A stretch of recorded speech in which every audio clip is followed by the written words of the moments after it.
Friends, मैं आपका दोस्त आशुतोष तिवारी आप सभी का फिर से एएसके गुरुकुल क्लासेस में स्वागत करता हूं। आज हम सभी फ्रेंड्स इकोनॉमिक्स के कुछ बहुत ही महत्वपूर्ण प्रश्न और उत्तर के बारे में समझेंगे फ्रेंड्स। तो स्टार्ट करते हैं फ्रेंड्स। इकोनॉमिक्स अर्थशास्त्र के 5 प्रमुख स्तंभ या विषय सामग्री। अर्थशास्त्र में कितनी विषय सामग्रियां हैं या अर्थशास्त्र किन स्तंभों पर टिका है, तो फ्रेंड्स आज हम उनको पढ़ेंगे। तो इसमें लिखा है प्रथम उपभोग। तो उपभोग 5 होते हैं फ्रेंड्स। उपभोग, उत्पादन, विनिमय, वितरण और राजस्व।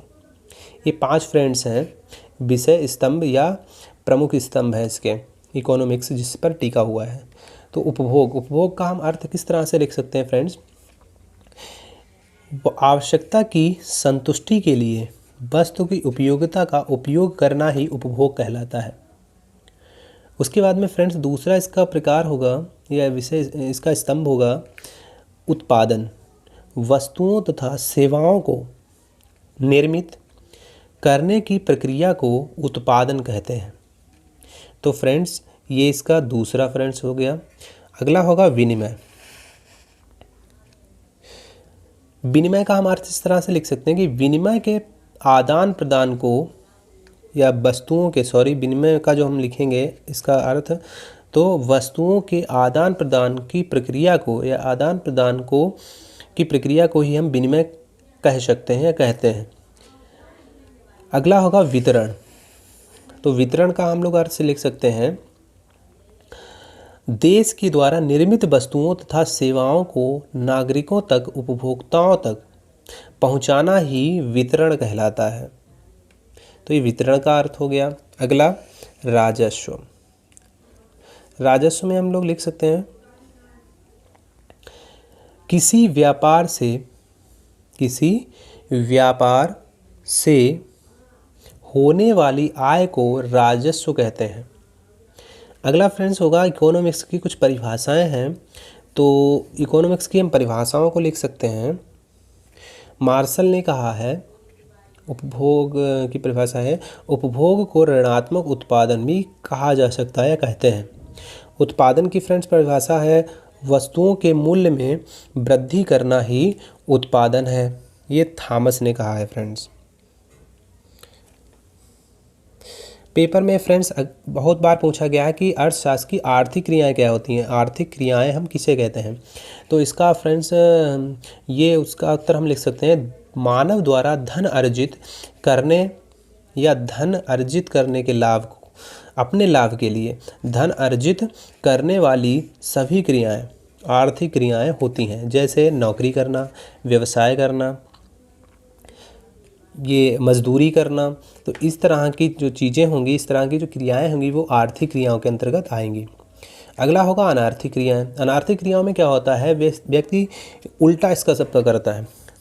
तो मनुष्य द्वारा देश सेवा के लिए किए गए धार्मिक, व्यावहारिक और भावात्मक कार्य को अनार्थिक क्रियाओं में रखते हैं।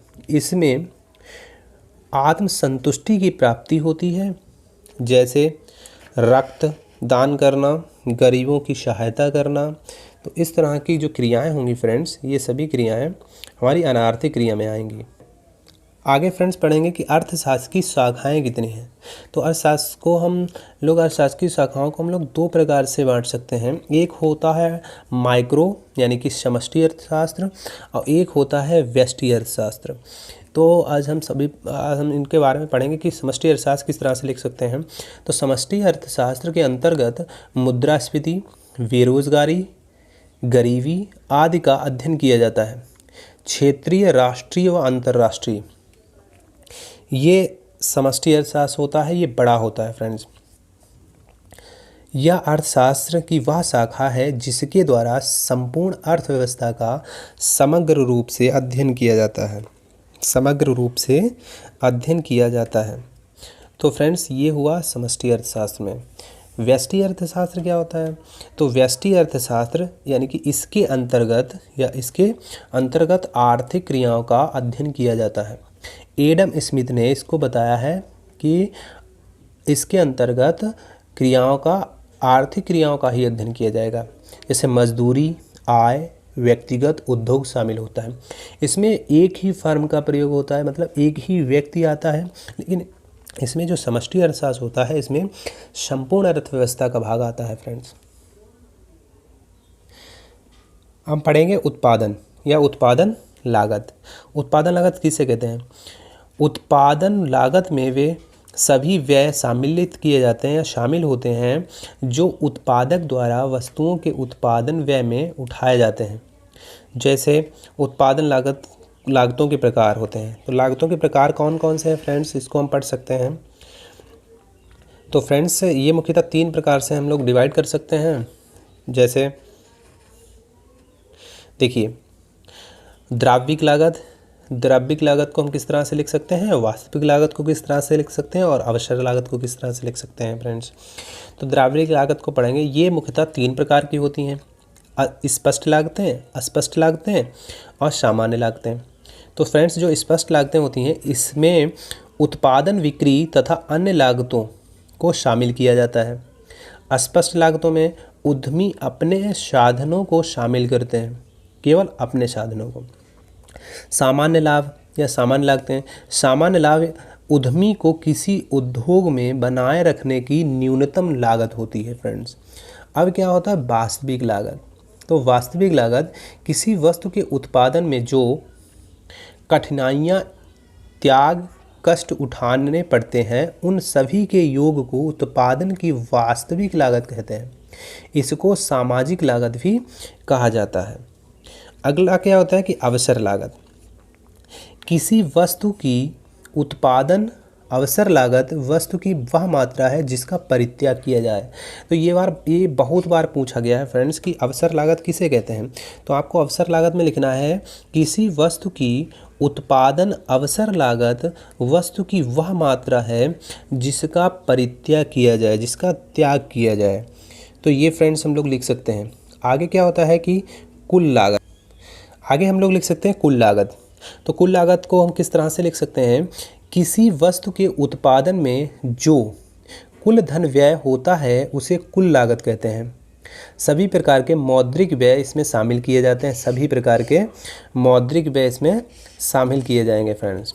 अगला क्या है सीमांत लागत। सीमांत लागत को हम लोग किस तरह से लिख सकते हैं, किसी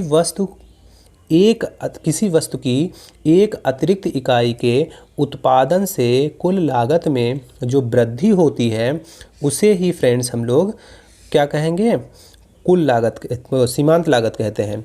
इसको हम U से प्रदर्शित कर सकते हैं। इसकी जो रेखा होती है वो U आकार की होती है फ्रेंड्स। अगला हम लिख सकते हैं औसत लागत।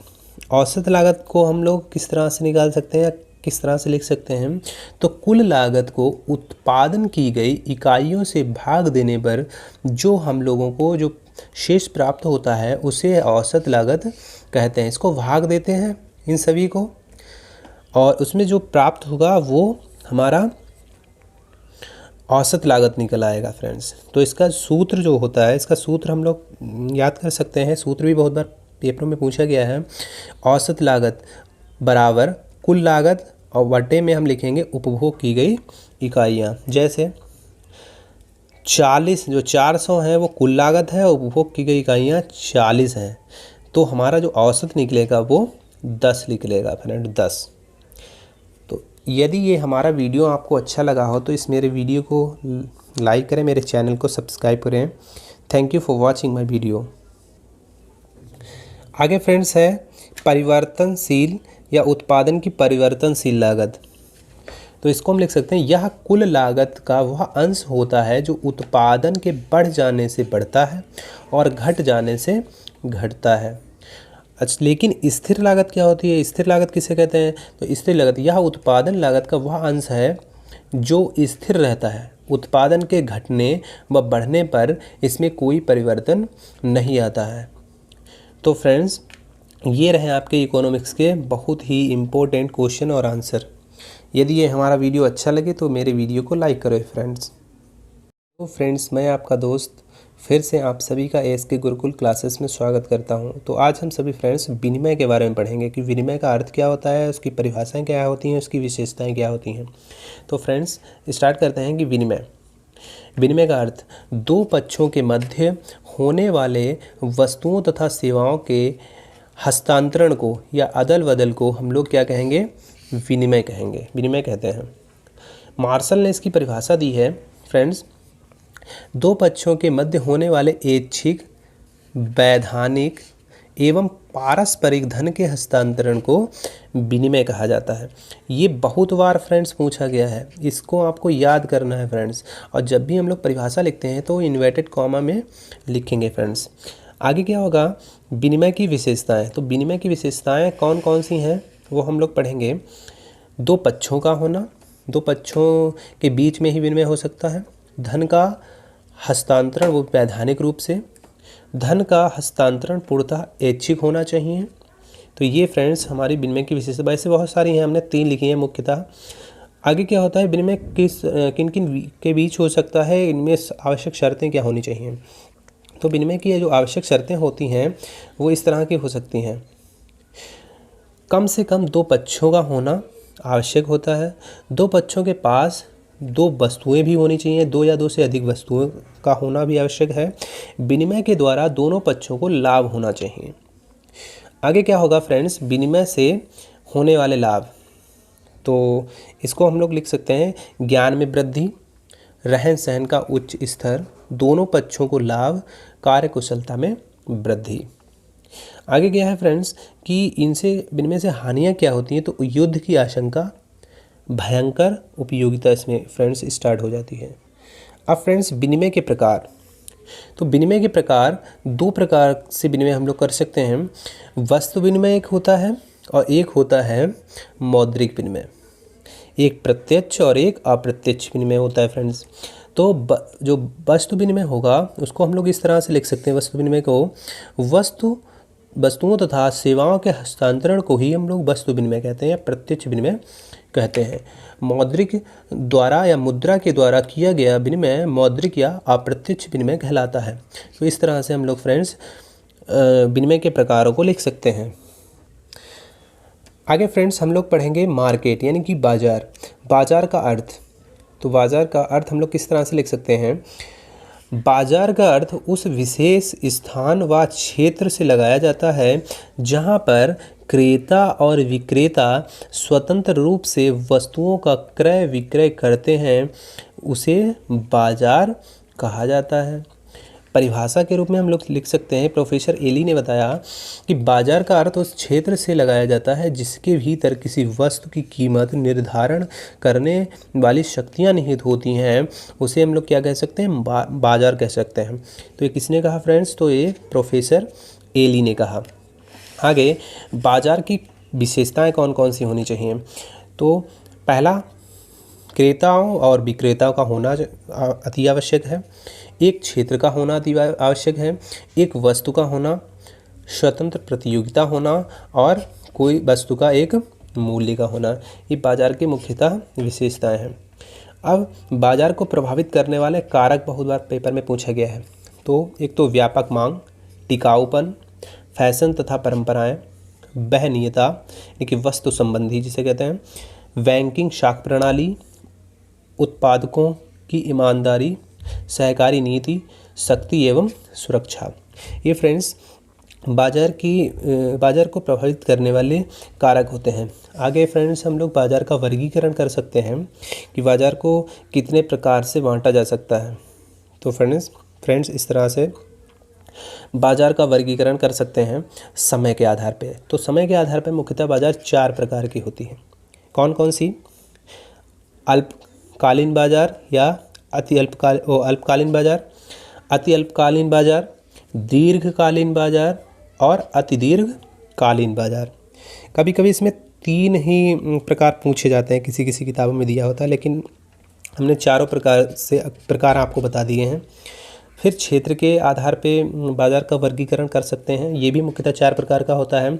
एक स्थानीय बाजार, प्रांतीय बाजार जिसको राज्य स्तर पर कहते हैं, फिर राष्ट्रीय मतलब देश स्तर पर, और अंतर्राष्ट्रीय मतलब देश व विदेश स्तर पर बाजार। ये क्षेत्र के आधार पर होते हैं फ्रेंड्स। आगे होता है उपयोगिता के आधार पर। तो उपयोगिता के आधार पर हम लोग 3 प्रकार से डिवाइड कर सकते हैं। एक पूर्ण प्रतियोगी बाजार, उसके बाद में अपूर्ण प्रतियोगी बाजार। पूर्ण का उल्टा कर देंगे तो फ्रेंड्स हमारा अपूर्ण प्रतियोगी बाजार होगा। जैसे पूर्ण में क्रेताओं विक्रेताओं की संख्या अधिक होती है तो अपूर्ण में कम होती है। इस तरह से हम लोग लिख सकते हैं। एकाधिकार बाजार मतलब किसी भी व्यक्ति को का अधिकार जो होगा वो एक ही व्यक्ति का अधिकार होगा उस पर, उस बाजार पर, उसको एकाधिकार बाजार कहते हैं। बिक्री के आधार पे मुख्यतः 4 प्रकार की होती हैं, वैसे किसी किसी में 5 भी होता है, हमने 4 लिखा है फ्रेंड्स। तो मिश्रित बाजार, विशिष्ट बाजार, नमूने के आधार पे बाजार और ग्रेड के आधार पे बाजार। जैसे गेहूं देखा होगा, पूषा 746 के करीबन ऐसे इस तरह से आता है। तो गन्ना होता है। तो इस तरह के बाज़ार जो होते हैं वो ग्रेड के द्वारा बाज़ार किए जाते हैं। अगला होगा वैधानिक। वैधानिक के आधार पे मुख्यतः बाज़ार 2 प्रकार का होता है, एक उचित बाज़ार और एक चोर बाज़ार। ये हमारा वीडियो अच्छा लगा हो तो आप इस मेरे वीडियो को लाइक करें, मेरे चैनल को सब्सक्राइब करें। Thank you for watching my video.